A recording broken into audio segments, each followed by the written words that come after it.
Disclaimer.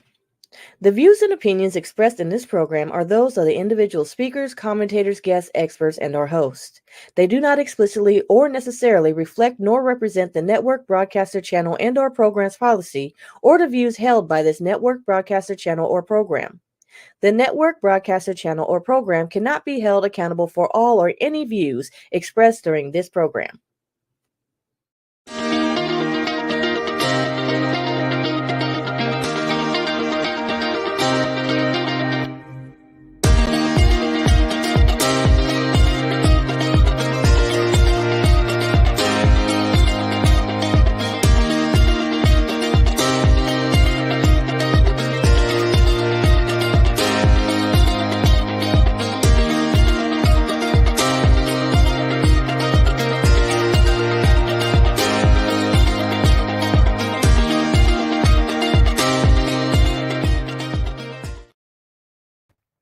Hello, everybody. Welcome back to another episode of Fem Talk.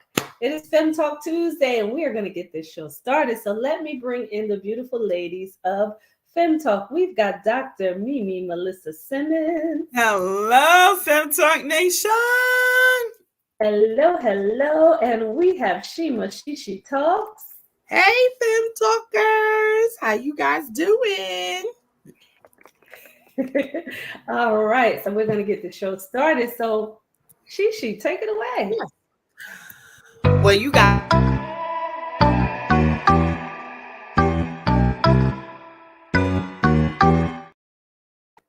guys know how we like to start our conversations off. Ask Fem Talk.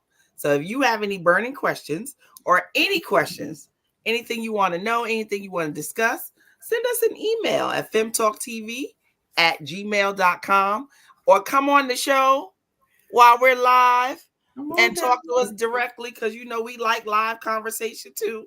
So come on, you're on now. Send some stuff. We might be able to get to it. You never know. So today's question, ladies, I got my glasses on so I can read the question today. I'm starting to feel like I'm getting left behind in life. I know everyone's time is their own, but it's hard to see my friends getting married, buying houses, having children, dreams, careers, etc., without leaving or without feeling like I should be there. I'm happy for them, but it's hard. What should I do? Can I start this one off, please? Sure. Because I've been having this conversation, not for this question in particular, but just about moving, right? And we talked about this at the Leadership Summit, right, this year. But about moving, it's about taking those steps towards the places that you want to go to, towards the things that you want in your life. And, everything's not going to happen perfectly, and it won't always happen as you expect it. But as long as you continue to take the steps necessary to move you forward in the direction that you know you should be going in, if you're called to it and it is a desire for you, take the steps and keep taking the steps. Don't stop. Right? It is accomplishing dreams, getting the things that you really want in life. It is a lifelong journey, and it changes and it shifts and it grows and it progresses. So just keep taking the steps, keep moving forward to where you want to be. And I have to say one more thing about that too. Be honest with yourself about where you want to be, though. Don't look at everybody else's life. And we've talked about this on this show before, right? Don't look at everybody else's life and think that that's where you should be. Take a true assessment for yourself of your own life and where you really see yourself going, and then start to move in that direction. Don't base it on somebody else, because you don't know what their story is. You don't know what their journey was like to get there. And you don't even know if they're happy in the place that they're in. So, take a true look and assessment for yourself. I love that. Yeah. I agree, Tracy. I think that's what it is. I think too often we all, the grass always looks greener on the other side. And I always tell people, be careful, it may be astroturf. You can't just always look at what somebody else has and then want that. I was a late bloomer as a kid, and I used to, always watch everybody else and I wish I had, and, and I learned that I didn't need what they had. You know, my life was going to look different, and I had ebbs and flows in my life. Yeah, I got married early. Yeah, I have 3 kids, but some of those years are a blur because I was not ready for them. I didn't, I feel like I was just moving, just living, just being, not really fulfilling. You know what I'm saying? So it's easy to look at me and say, "Oh, I want that," but you don't know what we went through to even, you see Lamont and I today as a pair, as opposed to Lamont and I 15 years ago. You go, "Ooh, okay, maybe not me." Because again, you don't know. You don't know what people are going through. You don't know what they're struggling through. Yeah. So I just say, look at what you have and walk the life that you have. One of the things I read recently was, Ecclesiastics that talks about there's a season for everything. For every season, there's a time. There's things that, and you have to know the seasons of your own life and live it. If you spend that season looking at somebody else, you'll miss that season of your life. Yeah. Enjoy every season. Yeah. I have to say what you both said is, I just have to put them together, combined. You can't stop moving. You can't stop walking in whatever your journey is or your path is. And you can't spend your time. The sad part is you shouldn't spend your time looking back, and you shouldn't spend your time looking forward all the time. Because then you miss what's happening right now. Yeah. And then when you're comparing yourself to everything else, how do you enjoy the things that you actually are encountering? How do you enjoy the things that are actually happening? Yeah. I guess I'd have to, if I had to step outside myself, and this is my own personal, I guess, testimony, and this has been that type of week or month, and they know that. I'm pretty sure they're like, well, let's see if she's just gonna tell her own story. We don't want to tell her story, but this is absolutely that month where I feel those things. But what I have to realize that, I didn't have children younger. I didn't get married younger, but I traveled the world extensively. Would I've been able to do that with children and a husband? I may have, but I may not have. Right. So I can't spend my time thinking, well, you could have did that 25 years ago. Maybe it wasn't meant 25 years ago. Yeah. I love that you said that, Shima. I have not gone out of the continental United States, and I'm almost 60 years old. I have not been to Africa, to Europe, to, China, to Japan. I haven't done any of those things. I remember my commitment to my husband, because we didn't have a lot of money. And every year we said we was going to, no matter what, we was going to go away. I can't tell you how many 18-hour drives we did to Florida, because that's what we could afford at the time. And we've done that for years and years and years. So to your point, I didn't begrudge that season. I didn't begrudge the season where our trips is about great adventures, or, or Disneyland or Disney World or Busch Gardens. That's just what it was. Right. Now I'm looking, my husband and I will talk about it later. We just planned a nice trip. And I'm excited about it. This is the first time we would do something like this. So again, like you said, we couldn't do that before. Yeah. And I also want to say, because, I said this to my bestie yesterday. It doesn't mean that you don't want it. It doesn't mean that it doesn't bother you. It doesn't mean that you're never going to feel those pains or those feelings of angst. You're going to have them because it's what you want. Yeah. Nothing wrong for wanting your dreams. There's nothing wrong with wanting what you want in this life, because that's what God wants for us. He wants what we want, but we want him. He wants us to want what he has for us. Right. Right? But he also wants us to have the desires of our heart, the real. So I say that to say, it doesn't mean that you don't want those other things. It doesn't mean that it doesn't hurt that you don't have it. But I'm going to give you a little tip that works for me. It may not work for you. I don't have children, but I have immersed myself in the lives of so many other children, so many other families, some of my friends' children, that I still get those feelings of mothers nurturing and love, and just feeling like you can pour into a child and a child pours back into you, and I still get to go home and don't watch nobody. Right. Go out every night if I feel like it, or leave the country whenever I feel like it. So you have to embrace the elixirs where you get them. Yeah. Yeah. Oh, and I love that you call them elixirs. Oh, Yeah. And because we're talking about faith too around this topic, right? And what God has for us and what he wants for us, right? Nothing happens. We've talked about the moving. I'm going to go back to that because nothing happens. God doesn't give us things if we're not moving, right? God moves with you, right? So I wanted to mention, when people, the faith-based people out there who talk about, I'm waiting on God.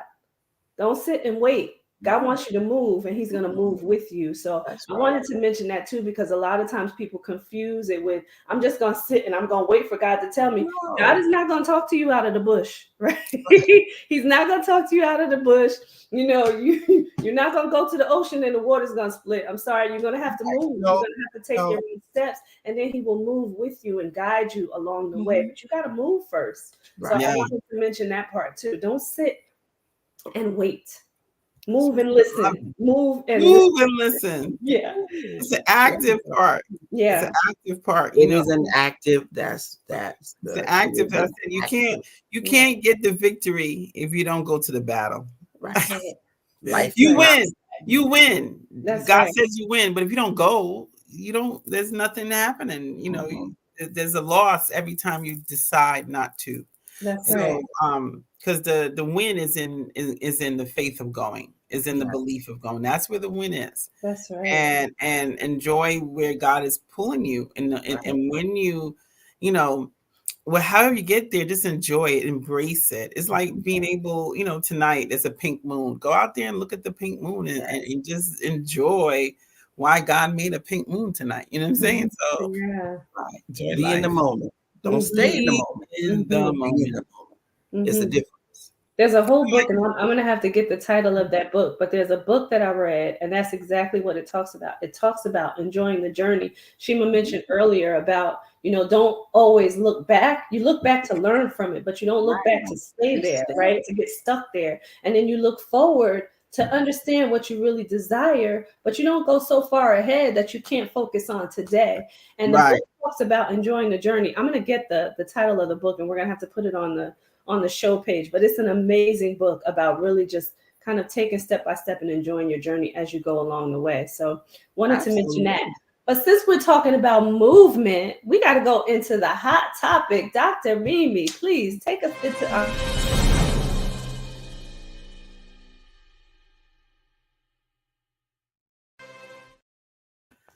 I am so excited that this is a hot topic once again. They are still unpacking the WNBA, and our ladies, come on. I am so excited that it's even, it's trending. Instead, it's still trending. You know what I'm saying?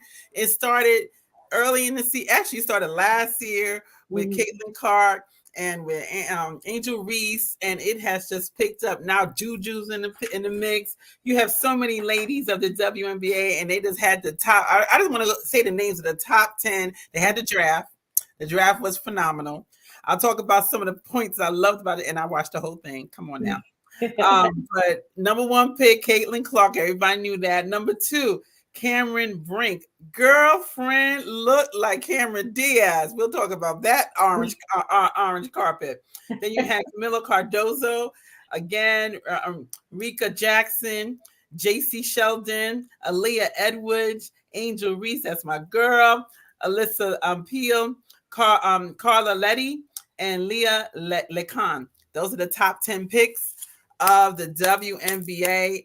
I'm telling you, Chicago, they made it good. They got Cardozo and they got Reese. Indiana got a whole bunch of people. They got Caitlin. They got Caitlin's teammate. They did good. They're gonna be like fire this year. And I think that's the excitement. I believe, if I'm not mistaken, Indiana tickets may already be sold out. If not close to sold out, it's probably all sold out. Wow. And did you hear that her jersey was selling more than the Cowboys jerseys? Come on. That's right. And and this is what, and let me give kudos to the people behind the WNBA. They have been working hard to get this done.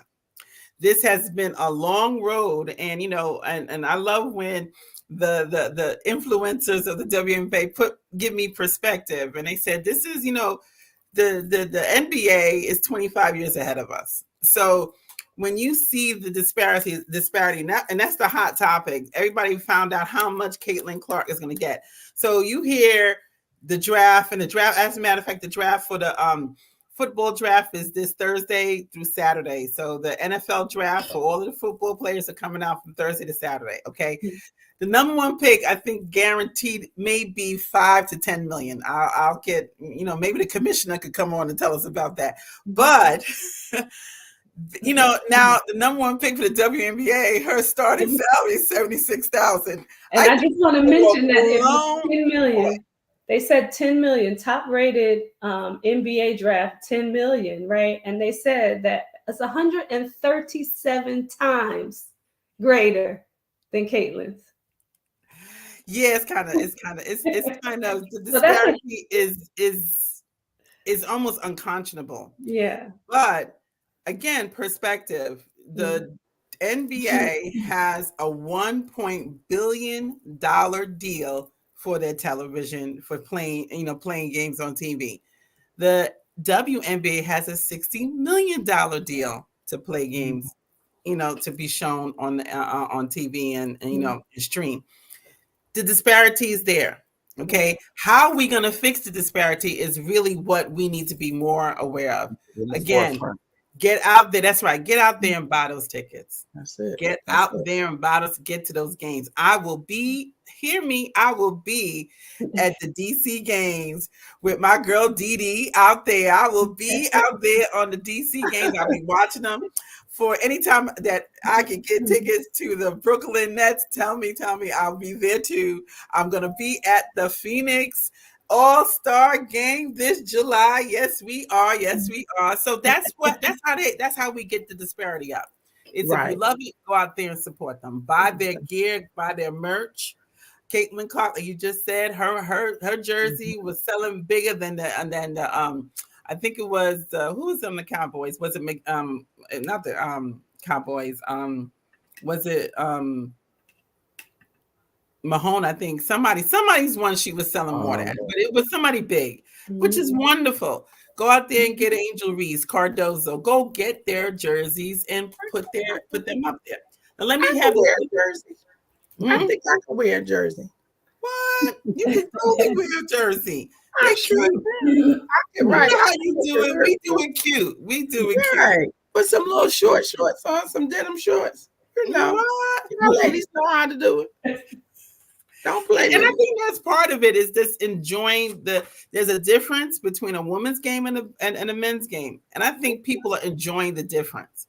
I was watching it with my bestie. She was watching something. These girls are doing it. They are rough and tough and slamming. I said, yes, they are. They're playing the game and they're playing it cute. They got their lashes on. They got their makeup done. Their hair did. I am excited about that stuff. Come on. That's right. That's right. That's the perfect way to do it. And when you watch it, they look like they're balling harder than the NBA. Sorry, guys. I love y'all, but they really do. Absolutely. You watch because I think the girls' game has such a deep defensive component that the men's game don't have. Let's just be honest. Right. The men's game does not have as big as a defensive game as the women do. Great point. So I think because you see, you're able to see action on both sides of the court. With the men's game, you're just looking for the dunk or the good, or the good layup or something like that. That's what gets you going in the men's game. So you don't see all of that checking and stuff. The women game, they are going in. Right. That's technical basketball. Yes. Right. They're playing ball. Right.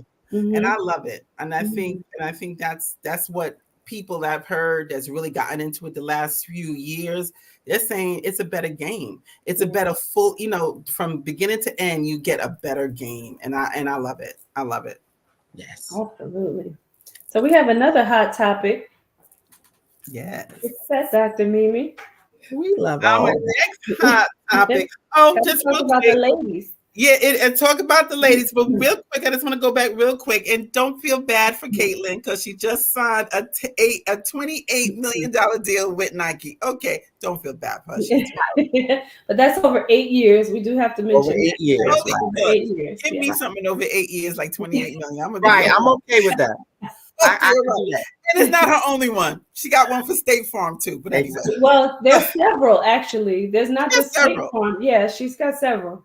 She got several. So, they're doing, and I think that's the point, that there's an avenue and they're going to keep on doing it. But let's talk about another sister in the mix here. A few weeks ago, let's go back to Color Purple. And when that came out, and the big controversy was that Taraji P. Henson wasn't, Oprah and Tyler wasn't feeling Taraji because Oprah was insinuating that it was Taraji's fault for Color Purple kind of tanking. No.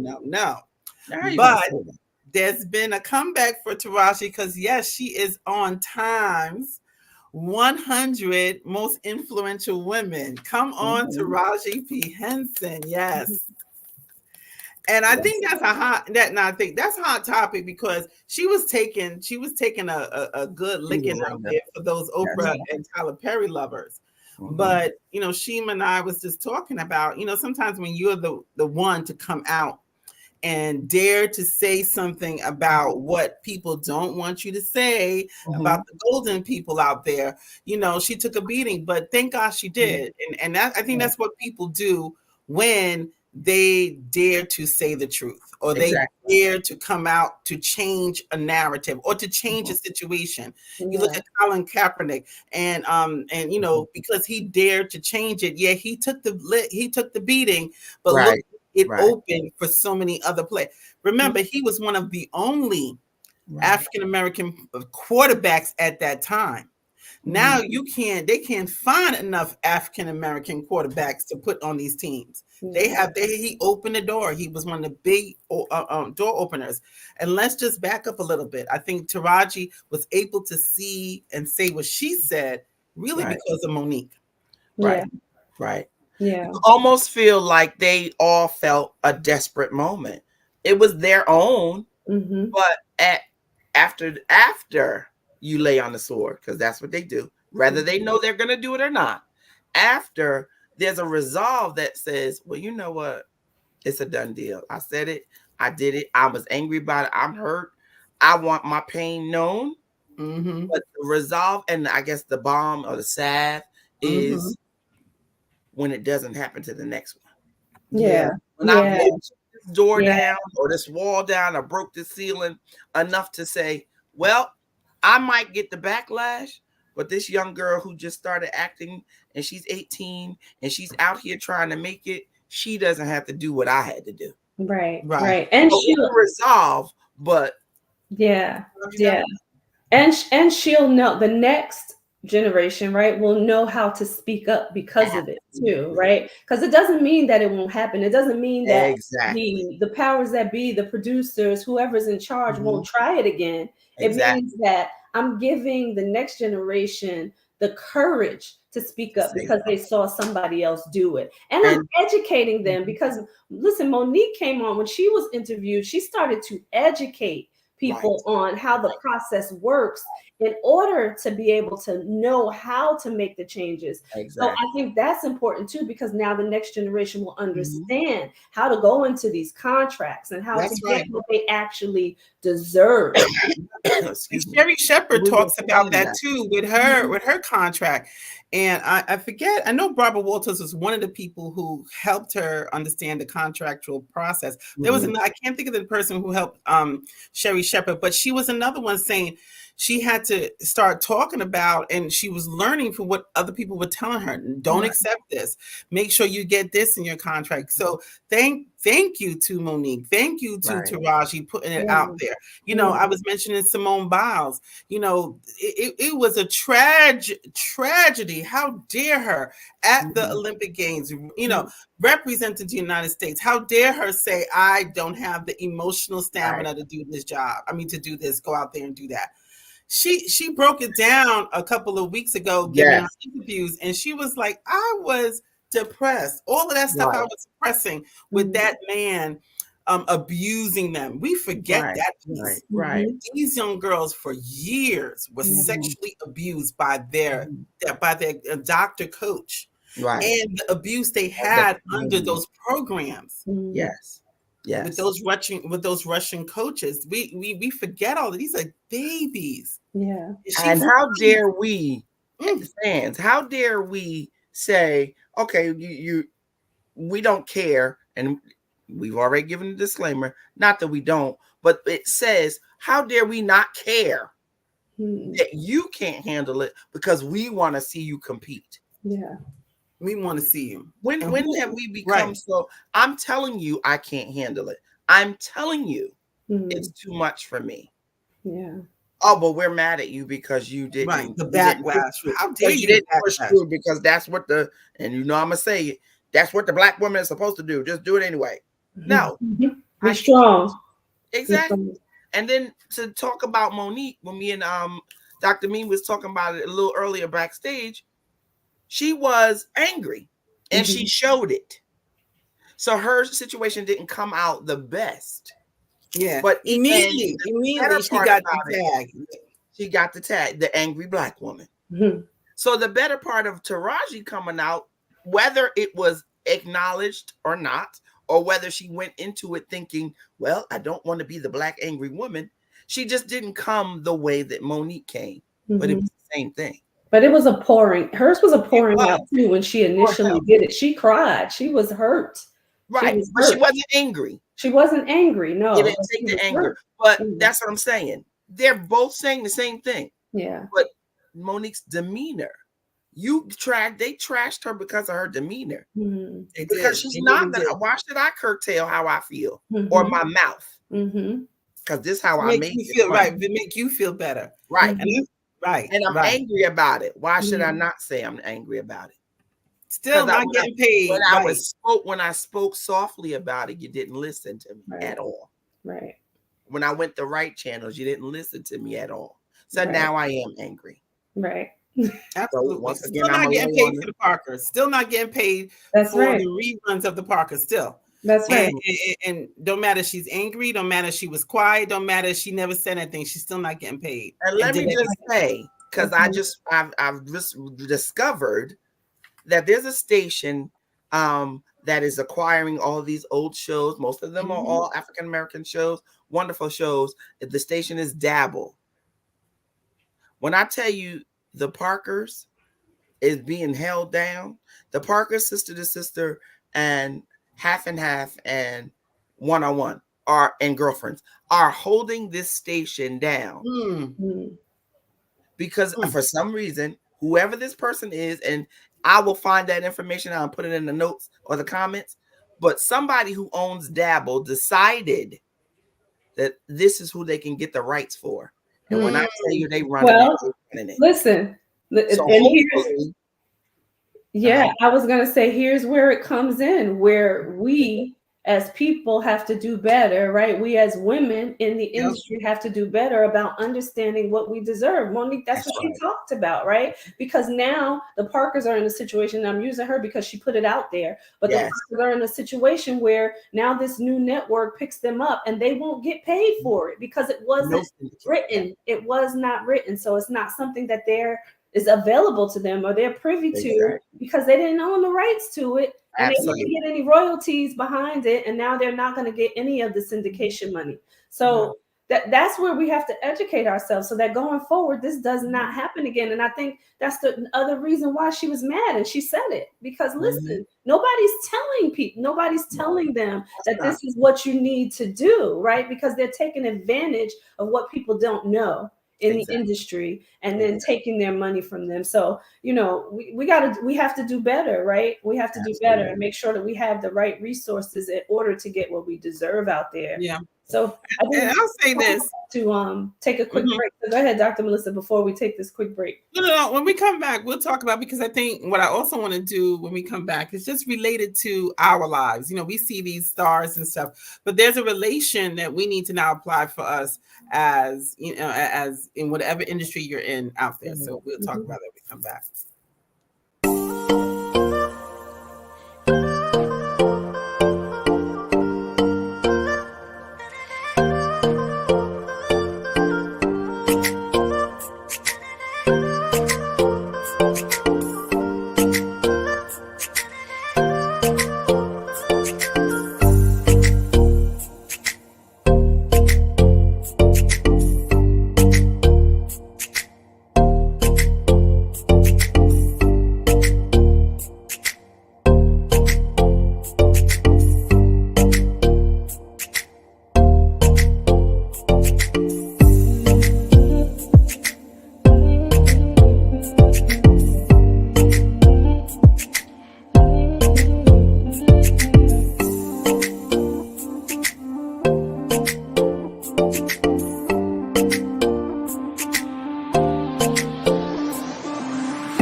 Hello, and we are back. So let's bring the ladies in, continue this conversation, and then go on to our next topic. So just mention before we went on break, you wanted to mention, you know, our own lives and how people can relate what we were discussing about the entertainers in their own lives. Absolutely. And, you know, I think, you know, I work in education. Tracy, you work in in capital and banking, and Shima, huh? And what? Finance. I said capital and banking. money. But and you know, Shima in education, and you know, we all do coaching and mentoring. And I think going, you know, I've learned to speak up for myself. And it took me a while. You know, I remember when I was in charge of one of the largest districts in New Jersey, and I was not getting as much money as everybody else that worked in really small districts and were, you know, I'll just say, you know, the white man was almost all of them. I was like number, I don't know, 25 or something on the list of how much people were getting paid. And I was the second largest district and doing a good job doing it. And I remember trying to convince myself, like, what am I going to do differently going forward? And it took me a moment, but, you know, once I got the and it takes the courage. You talked about courage and Taraji's courage and Monique's courage. And sometimes that you watch somebody else, you know, these are trailblazers. So when you see them blazing the trail, it gives you the same courage, right? It encourages you. And I remember when I walked into that next contract, and I said, well, this is what I have to get paid. And I kind of looked at them, and they looked at I said, this is what I could do. And I said, that's okay. I'm good where I am. So I don't have to come here. And I remember the first time I did that, the feeling I got that I really fought for myself. And since then I've kind of stuck to my guns. Even the last contract I had, I said, well, this is my daily rate. And I just kind of smiled and I heard the person who was trying to approve it say, that's way too much. We don't even pay superintendents that kind of money.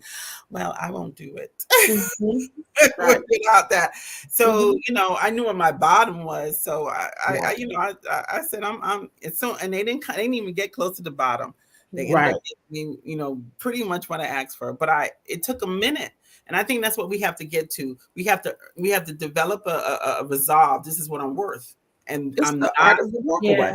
And I would say too, like, do your research too, right? To know, because listen, you're not going to know what everybody around you is making, but you can do research and you can find out, you know, what those numbers are, not for individuals, but for the industry.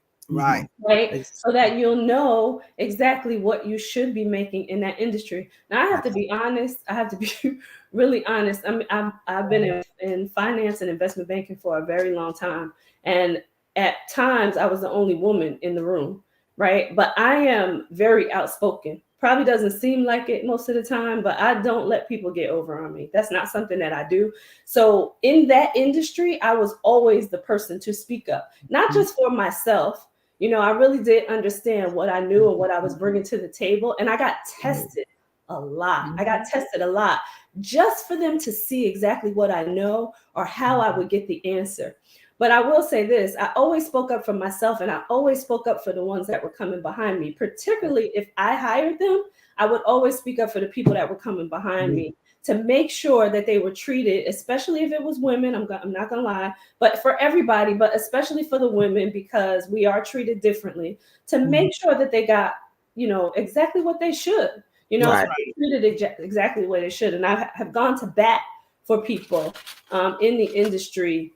Just being there and knowing, you know, what it takes to be there, and sitting in a room with, and I'm going to say it this way, the good old boys, right? And being the only Black person sometimes and the only woman most times. So I definitely, you have to speak up. You have to because they get what they want. Exactly. And when you come out the room and you compare, like you said, and you find out, you know, month, 2 year later, you're like, what the world? So why not? And, like, and they're banking on you sitting there. They're banking on the fact that you're not going to say anything because most people are just happy to be in the room.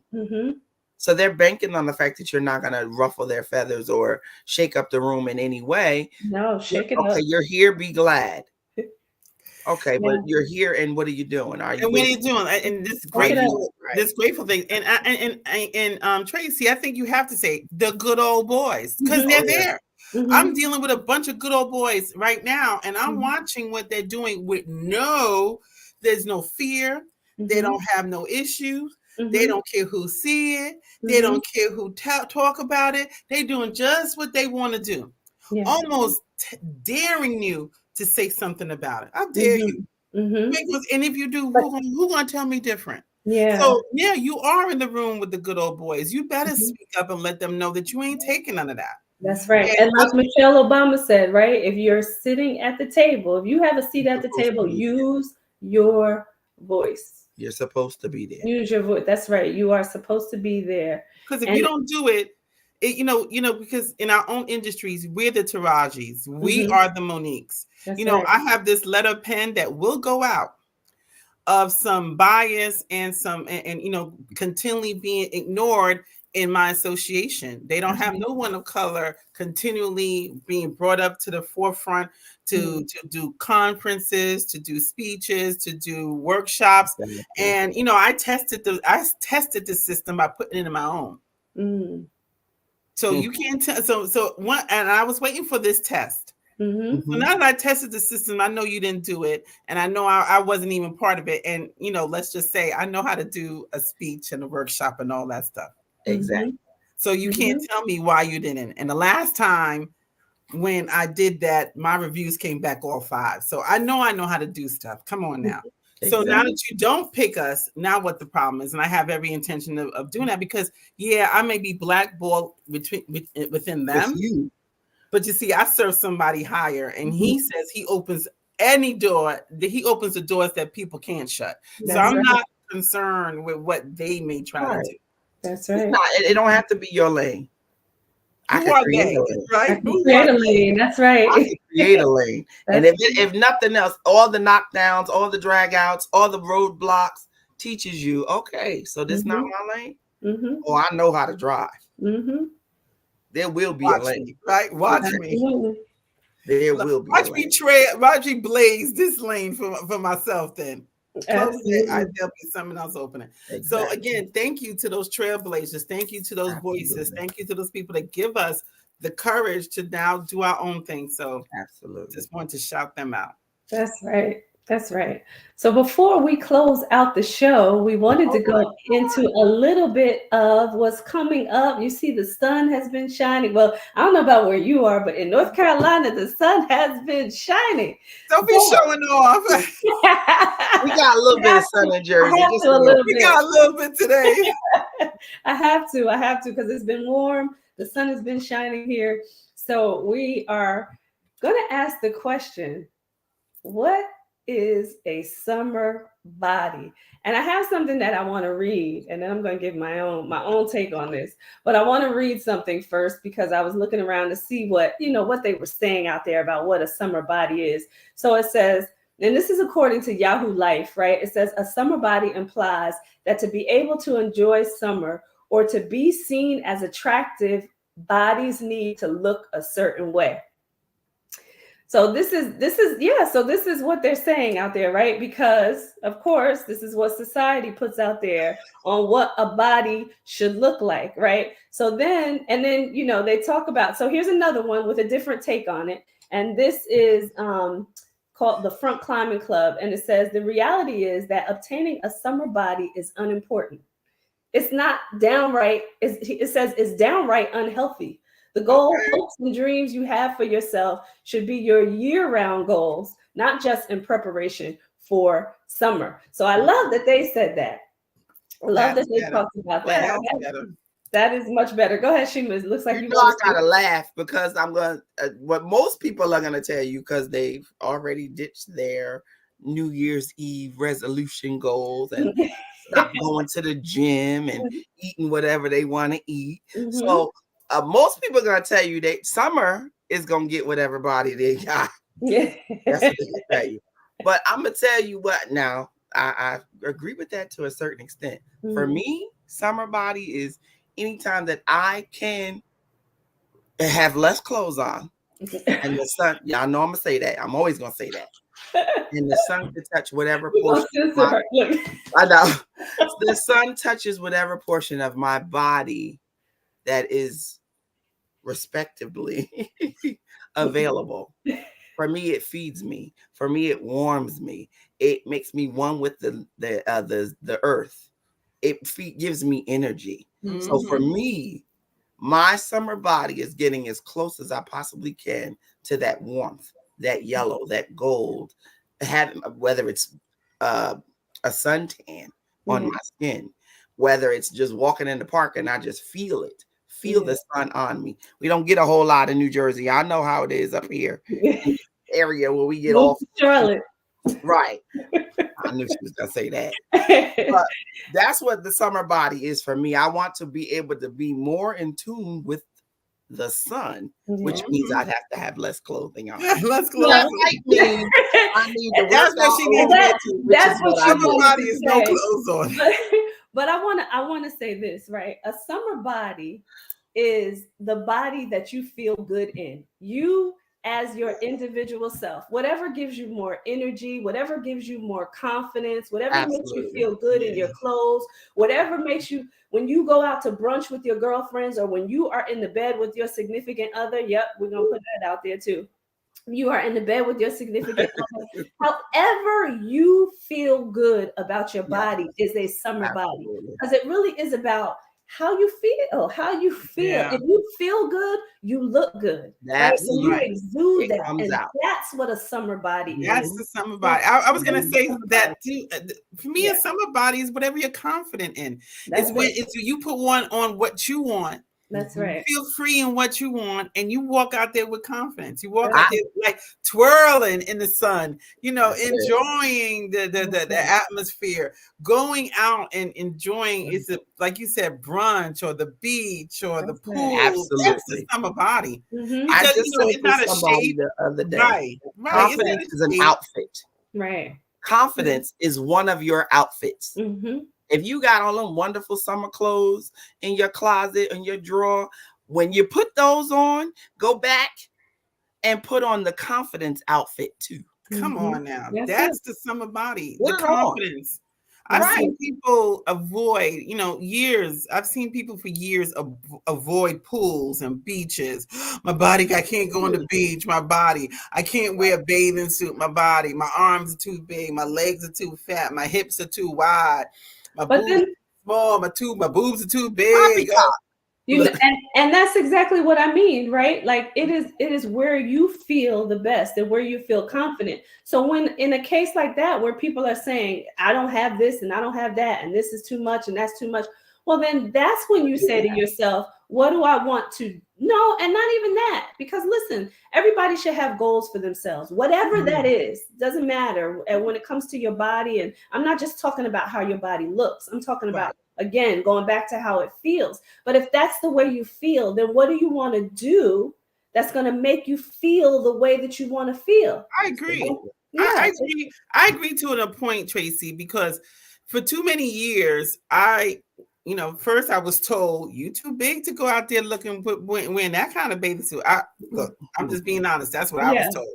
I couldn't wear shorts. I couldn't wear, bathing suits to some extent. I was told I couldn't. Okay. Yeah. So for so many years, I'm dealing in this, like, I can't go to the beach. I shouldn't go here. I shouldn't go there. And I had to give that up, because I had to learn, I had to develop my own sense of confidence, my own sense of freedom, and put on my own summer body. And like I said, my body was, everything wasn't, all, where I am today. But I sure did walk out there with that confidence, because now it's my body and it's my summer and it's my life that I have to enjoy. That's why I said it's the confidence you go out there with. And too many people, I've seen them, not going these places because of what they thought they shouldn't be. So here's the thing: we're basing it on people are basing it on what society says they need to look like, right? So I'm so glad that you said I built up my own body confidence, because that's really what it's all about. It's not about what you see in the magazines, what you see now on social media, right? It's not about that. It's about how you feel, how you show up, how you exude your own confidence, how you feel in your own body. So I want people to like completely discredit what they see out there. It's about being in a healthy body now. I will say that, right? But that's not about what you look like. It's not about being, 24, whatever they call it, 36, 24, 35, whatever that is. But I don't even know what the measurements are supposed to be. That's not what it's all about. And if you look at the charts, and I'm going to say in this country, based on your height, the weight that they tell you that you need to be is so low. It's so low. Like I'm not at my ideal weight based on United States charts, right? No, those charts are not based on them. They're not based on African American women. That is based on most women. Right. They based on me. My arm already messed it up. My arm too big. I'm not. Yeah. I'm 5'10". I'm 5'10". That's the average man. Forget.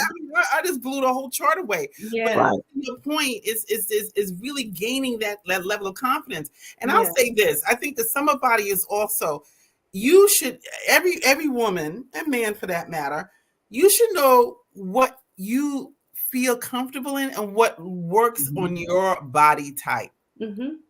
So that when you put on that bathing suit, that two-piece, what two-piece looks good on you? What bathing suit looks good on you? What clothes, I've learned to appreciate my shoulders. So I'm always going to show that part of my body off. You know what I'm saying? Learn what looks good on you. Learn what accentuates the things in your body that are beautiful, that really make you feel like confident, whatever. That goes along. That. And then buy those types of clothes, because that's another thing. I think sometimes we go out there with the wrong type of clothes for our body type, and now they don't fit us right. They don't hug us right. I'm going to challenge. I'm going to challenge that. To comparison, right? And you both spoke about it. That's right. And we talked about it in the Ask Fem Talk question. That's right. It speaks to comparison. Just because you see, and I'm a firm believer as a big woman. Just because you see the size 2 person wear it and they've made it for them and an 18 or a 20 or 22, it doesn't mean you can't have it. I'm not telling you what to do, but does it actually fit your body? Right. And get comparison out of your head and learn and it robs you of now, right? And knowing who you are, not knowing what you should be or thinking what I should look like. It robs you of knowing who you are and what you like and what you want to see when you look in the mirror or lay on the beach or put on your clothes. Right. Try it. What I appreciate now is you see more and more now when you are going on the internet to shop, they give you a smaller size and a larger size, so that you can do the right comparisons for your own body type. So I love that they're doing that now, to say that this looks good in any body type, really, right? Because I think you should accentuate the things that you love about your body. Like Mimi talked about her shoulders. You love your shoulders, accentuate your shoulders. If you love your breasts, accentuate your breasts. Like, do it based on what you love about your body, and not what you see on those pictures where people say this is what it looks like. And I would say, listen, I'm gonna put the healthy part into it, right? And not what the body looks like. But if you can reduce your inflammation, if you can reduce your stress, if you can increase your energy, if you don't have any joint pain, if you're not dealing with headaches, if you can make sure that you're living in that body's going to feel good, and that body's going to be ready to go out there and jump in the water at the beach and soak in the sun. So if you can get a healthy body and reduce all those things that are bogging your body down and making you feel ill, that's the summer body that you need. That's the summer body. That's the body that feels good, can walk themselves to the beach, can breathe by the time they get to that part of the sand, because you're dragging everything. So that's the summer body that got the stamina to get all that stuff to the beach right in front, right by the water. That's the summer body. And lastly, in learning your body type, I had to learn that my height, I'm 5'10". My height does not come from my legs. My height comes from my torso. I have a very long torso. So what I look like in a one piece that Shima might have on may not look right on my body, because I have a different torso. You know what I'm saying? So that's what we talked about, learning your type. Going to a store and let somebody size your breasts and tell you what cup you are, what's the circumference of your back, your hips, your legs, so that when you put on clothes now, it fits you. And get a good tailor to tack in the little sides so that things hug right, fit right, and feel good on you. That's the summer body. And be naked. No, sir. And just to end the show, be naked in the summertime. So everyone out there, we love you. We love you guys. Go get your summer body on. Whatever feels good for you. Go get those clothes that make you feel good. Like she said, confidence is an outfit. So exude the confidence that you have. Go wear your clothes in the summertime. Go out and bask in somebody. Or not, Tracy. Wear them or not. I'm gonna be here in 2 weeks. I'm taking the tagline from this guy that we follow. When I tell you every year he said that. Right. He's been saying it since Christmas. Summer be here in 2 weeks. 2 weeks. So get ready. That's right. But I want to mention him. So we're gonna blow him up a little bit. So his name is Mr. Health and Wealth on Instagram, and he talks about the complaining that people do about their body, and he really pushes you in these videos. He's pushing you to do something about it. So even what you were talking about earlier, Dr. Mimi, in terms of people just kind of saying things that they are expressing what they feel is their limitations. Let me put it that way. Absolutely. He is speaking to those people, and he is saying, listen, what are you going to do? That goes back to what I said earlier. Get up and move. Get up and move. And your movement doesn't have to look like anybody else's. You don't have to do long hours in the gym, but you need to get up and move. If you need help with that, shameless plug, I'm your girl. I got you covered. I can help you get your body right for the summer and the body that you want to live in for the summer. So that's a shameless plug. I had to put Mr. Health and Wellness out there because now summer's in 2 weeks and he says this all year long. So she got the virtual video early in the morning. Join it. That's right. You may not have been there. That's right. Yes, so I love you all out there. We thank you for being here and joining us in the conversation. Don't forget to send your Ask Fem Talk questions to femtalktv@gmail.com so that we can answer your questions and engage with you. Take care.